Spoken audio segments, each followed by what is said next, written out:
Hi friends, I am Abhishek. Welcome to my YouTube channel the ocean of Shiksha. तो आज की video में हम एम लक्ष्मीकांत का जो 6th एडिशन है उसका हम चैप्टर 7 डिस्कस करेंगे, जो कि है हमारा फंडामेंटल राइट्स यानी कि मौलिक अधिकार। इससे पहले हमने एम लक्ष्मीकांत का जो फर्स्ट पार्ट है उसका हमने 6 चैप्टर ऑलरेडी डिस्कस कर लिया है, जो कि पहला चैप्टर है हमारा हिस्टोरिकल बैकग्राउंड। दूसरा चैप्टर है मेकिंग ऑफ द कॉन्स्टिट्यूशंस, यानी कि हमारा कॉन्स्टिट्यूशंस, हमारा जो संविधान बना, किस किस तरीके से हमारा संविधान बना, उसका बैकग्राउंड क्या था, वो ऑलरेडी हमने डिस्कस कर लिया।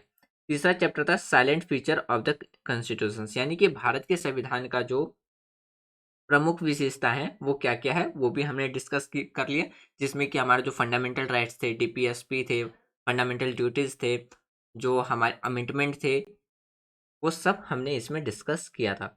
फोर्थ चैप्टर था जो था हमारा, वो था संविधान की प्रस्तावना, यानी कि preamble of the constitution. Fifth chapter हमने डिस्कस किया यूनियन एंड इट्स टेरिटरी जो, और सिक्स चैप्टर हमने डिस्कस किया था सिटीजनशिप, यानी कि नागरिकता। इन सब क्वेश्चंस को डिस्कस करने के साथ साथ हमने इसके एमसीक्यूज क्वेश्चंस भी डिस्कस किया था, जो कि प्रीवियस ईयर में ऑलरेडी यूपीएससी के द्वारा पूछे गए, और कुछ अपने तरीके से अपने क्वेश्चंस को फ्रेम करके पूछा था, जो कि एक तरीके से एज अ क्वेश्चंस पूछा जा सकता है आगे आने वाले टाइम में। आज हम डिस्कस करेंगे जो हमारा चैप्टर 7 है, फंडामेंटल राइट्स यानी कि मौलिक अधिकार। ये चैप्टर सबसे ज़्यादा इंपॉर्टेंट के साथ साथ एक लेंदी चैप्टर भी है, इसलिए हम इसको पार्ट वाइज डिस्कस करेंगे। तो आज का जो हमारा रहेगा वो रहेगा लेक्चर 7.1, यानी कि 7th चैप्टर है, और उसका आज एक फर्स्ट पार्ट रहने वाला है। तो चलिए स्टार्ट करते हैं हम अपना आज का डिस्कशन। सबसे पहले हम समझते हैं कि जो फंडामेंटल राइट्स है वो हमारे कॉन्स्टिट्यूशंस के किस पार्ट में है। तो फंडामेंटल राइट्स है वो हमारे कॉन्स्टिट्यूशंस के थर्ड पार्ट में रखा गया है, आर्टिकल 12 से लेके 35 तक। यानी कि हमारे कॉन्स्टिट्यूशंस का जो पार्ट थर्ड है उसमें आर्टिकल 12 से लेकर के जो 35 तक की बातें की गई है वो किसके बारे में की गई है, तो हमारे फंडामेंटल राइट्स के बारे में ही बात लिखी गई है कि हमारे पास एक पर्सन के पास क्या क्या अधिकार होगा। और जो कॉन्स्टिट्यूशन इंस्पायर हुआ था, यानी कि हमारे कॉन्स्टिट्यूशन के अंदर जो फंडामेंटल राइट्स रखे गए थे वो किस कॉन्स्टिट्यूशन से इंस्पायर होकर रखा गया था, तो वो रखा गया था ब्रिटिश के यूएसए के कॉन्स्टिट्यूशन से इंस्पायर होकर के रखा गया था। तो यूएसए के कॉन्स्टिट्यूशन में जो हमें फंडामेंटल राइट्स देखने को मिलता है, तो किस नाम से देखने को मिलता है, बिल ऑफ राइट्स के नाम से देखने को मिलता है। जबकि हमारे कॉन्स्टिट्यूशन में फंडामेंटल राइट्स के नाम से हमें हमारे अधिकार देखने को मिलता है। तो जो हमारा कॉन्स्टिट्यूशन का जो पार्ट थर्ड है ऑफ द कॉन्स्टिट्यूशन, उसे किस नाम से डिस्क्राइब किया गया था, तो मैग्ना कार्टा ऑफ इंडिया के नाम से डिस्क्राइब उसे किया गया है। अगर हम फंडामेंटल राइट्स की बात करें तो वो क्या है, एक जस्टिसेबल फंडामेंटल राइट्स है। जस्टिसेबल फंडामेंटल राइट्स का मतलब निकल के ये आता है कि यदि लेजिस्लेचर या एग्जीक्यूटिव के द्वारा जब हमारे फंडामेंटल राइट्स, यानी कि गवर्नमेंट के द्वारा जब हमारा फंडामेंटल राइट्स का एवोल्यूशन किया जाता है, यानी कि हनन किया जाता है, तो उससे रिलेटेड हम कोर्ट में जा सकते हैं। इसलिए हमारे जो फंडामेंटल राइट्स है उसको क्या है, एक जस्टिसेबल फंडामेंटल राइट्स बना के रखा है। यानी कि अगर हम बात करें जो हमारे मौलिक अधिकार है वो क्या है, एक न्याय संगत अधिकार है, जिसे हम, अगर हमारे राइट्स का गवर्नमेंट के द्वारा हनन किया जाता है या राज्य के द्वारा हनन किया जाता है, तो हम उससे रिलेटेड हाई कोर्ट या सुप्रीम कोर्ट में जा सकते हैं। इसलिए कहा जा रहा है कि इंडिया के अंदर, यानी कि इंडियन कॉन्स्टिट्यूशन के अकॉर्डिंग जो फंडामेंटल राइट्स है वो क्या है, एक जस्टिसेबल यानी कि न्याय संगत मौलिक अधिकार है। अगर हम फंडामेंटल राइट्स की बात करें जो हमारे संविधान में लिया गया है, किससे इंस्पायर होकर लिया गया, ये हमें ऊपर में ही डिस्कस किया था। तो ये लिया गया था यूएसए के कॉन्स्टिट्यूशन से इंस्पायर होकर के। A fundamental are guaranteed by the constitution to all the person without any discrimination, यानी कि जो हमारे फंडामेंटल राइट्स हैं उसको किसके द्वारा गारंटेड किया जाता है, तो वो हमारे संविधान के द्वारा गारंटेड किया जाता है बिना किसी भेदभाव के। यानी कि अगर हम बात करें right to equality, right to education, right to culture, अगर इन सब की बात करें तो इसमें क्या है, हमारा कॉन्स्टिट्यूशन ये सारे अधिकार देता है लेकिन बिना किसी भी डिस्क्रिमिनेशन के। They uphold the equality of all individuals, the dignity of the individual, the larger public interest and the unity of the nations। यानी कि हमें जो मौलिक अधिकार दिए गए, हमारे जो अधिकार दिए गए कॉन्स्टिट्यूशन के अकॉर्डिंग, तो वो किस लिए, व्यक्तिगत की समानता, व्यक्ति की गरिमा, व्यापक सार्वजनिक हित और राष्ट्र की एकता को बनाए रखने के लिए हमें ये सारे अधिकार दिए गए हैं। The fundamental are meant for the promoting the ideal of the political democratic। यानी कि फंडामेंटल राइट्स यानी कि जो हमारा मौलिक अधिकार है उसको देने का जो मौलिक अधिकार देने का जो सबसे बड़ा कारण है वो कॉन्स्टिट्यूशन से मेकर के द्वारा ये कह करके दिया गया कि जनता के हाथ में जब पावर रहेगा तो इससे क्या होगा कि जो पॉलिटिकल डेमोक्रेटिक है उसके विचार को बढ़ावा मिलेगा।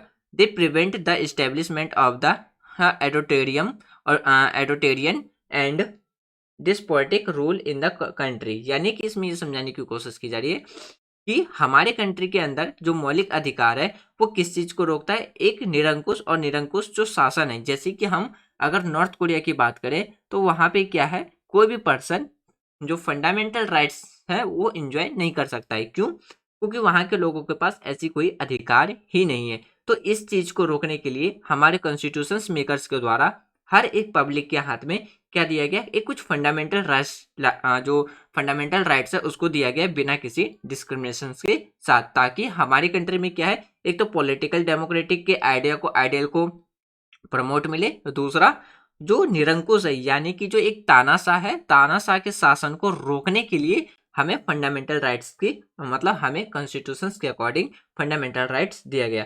फंडामेंटल राइट्स साथ में क्या करता है, प्रोटेक्ट करता है किसकी, लिबर्टी और फ्रीडम की, जो कि पीपल के पास है, जो कि अगर स्टेट के अगेंस्ट में वो क्या करता है, इन्वेंशन के रूप में काम का, यानी कि स्टेट के अगेंस्ट में इन्वेंशन का काम करता है।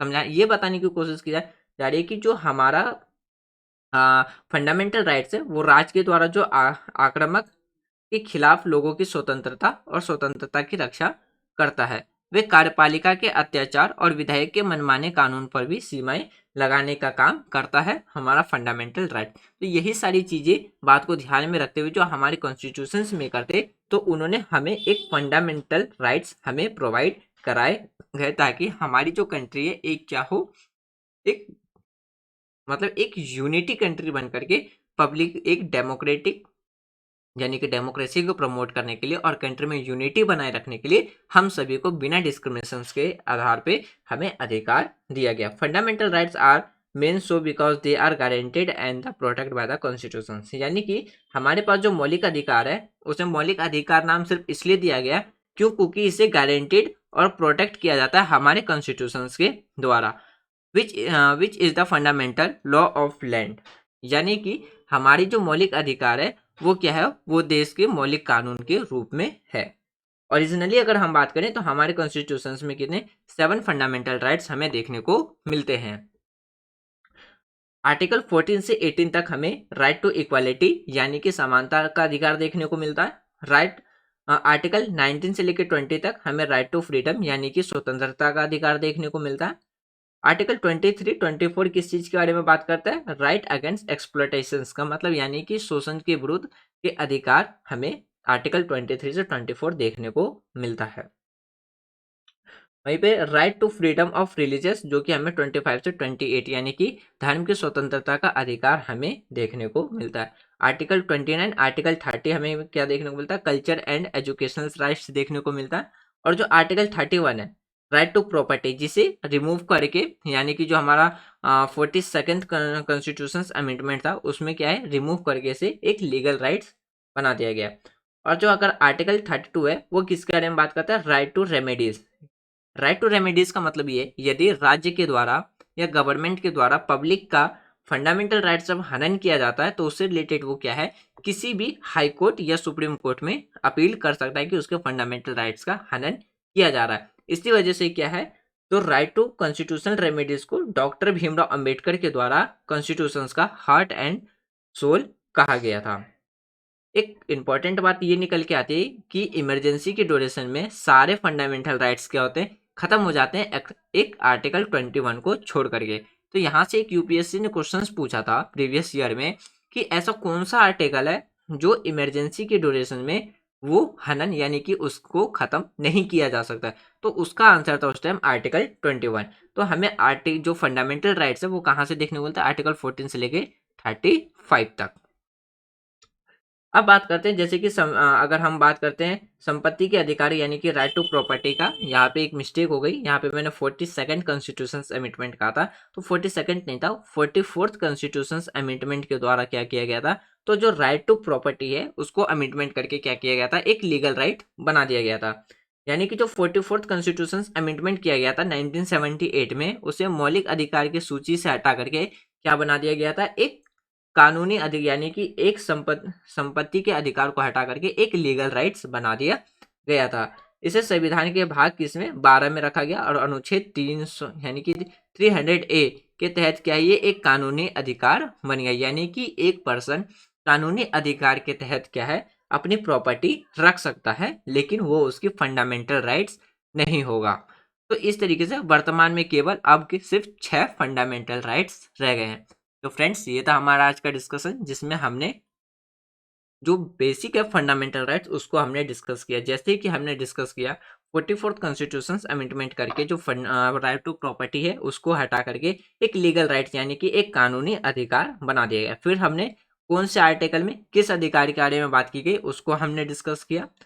फिर हमारे कॉन्स्टिट्यूशन में आर्टिकल से वो फंडामेंटल राइट से रिलेटेड कौन कौन से प्रावधान लिखे गए उसको हमने डिस्कस किया। फिर हमने देखा कि हमारा जो कॉन्स्टिट्यूशन में जो फंडामेंटल राइट्स है वो किस कंट्री के कॉन्स्टिट्यूशन से इंस्पायर होकर के हमारी कंट्री में फंडामेंटल रखा, यानी कि हमें फंडामेंटल राइट्स दिया गया। और फंडामेंटल राइट किस तरीके से एक पॉलिटिकल डेमोक्रेसी को प्रमोट करने का काम करता है और जो निरंकुश शासक है उसको रोकने का काम करता है। तो ये सारी चीज़ें आज हमने डिस्कस किया। मुझे उम्मीद है कि आज जो भी हमने डिस्कस किया वो आपको प्रॉपरली समझ में आ गया होगा। यदि कोई डाउट्स हो तो आप अपने डाउट्स कमेंट बॉक्स में लिख देना। जब हम इसका लेक्चर 7.2 डिस्कस करेंगे तब उससे पहले हम अपने डाउट्स क्लियर करेंगे, तब हम 7.2 डिस्कस करेंगे। तो thanks for watching friends, take care, जय हिंद।